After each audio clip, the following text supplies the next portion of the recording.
Hi, boys and girls. It's me, Miss Lamb, and I am going to read one of my all-time favorite books called Wonder. It's written by R.J. Palacio, and it is the best book. I will probably cry when I read certain parts of it, but that's okay. And what I'm going to do is I'm going to share my screen, and that way you can follow along with me as I'm reading. So we're going to start with chapter 1. You can see the cover, Wonder, for Russell, Caleb, and Joseph. Part 1, August. Fate smiled and destiny laughed as she came to my cradle. Natalie Merchant, Wonder.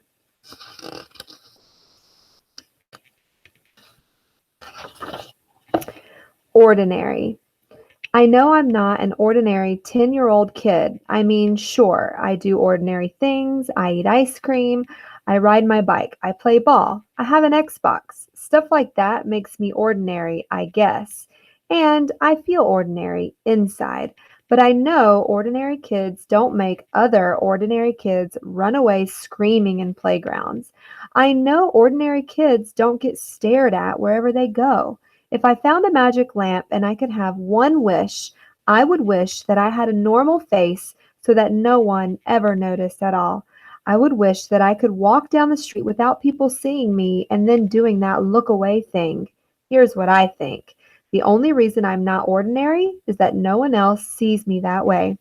But I'm kind of used to how I look by now. I know how to pretend I don't see the faces people make. We've all gotten pretty good at that sort of thing. Me, Mom, and Dad, Via.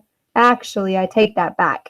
Via's not so good at it. She can get really annoyed when people do something rude. Like, for instance, one time in the playground, some older kids made some noises. I don't even know what the noises were exactly because I didn't hear them myself.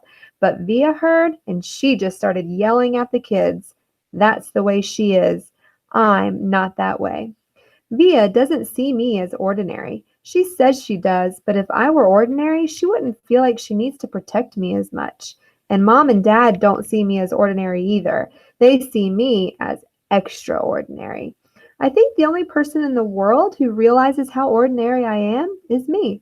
My name is August, by the way. I won't describe what I look like. Whatever you're thinking, it's probably worse. And so that's the introduction to the book. It's about a little boy named August. That's why this section's called Chapter 1 or Section Part 1, August. August is his name, and he has a deformity of his face, which we'll talk about in the next chapter. I hope you enjoyed that, and I will see you for the next chapter. Bye. All right. Now if I could figure out how to stop recording.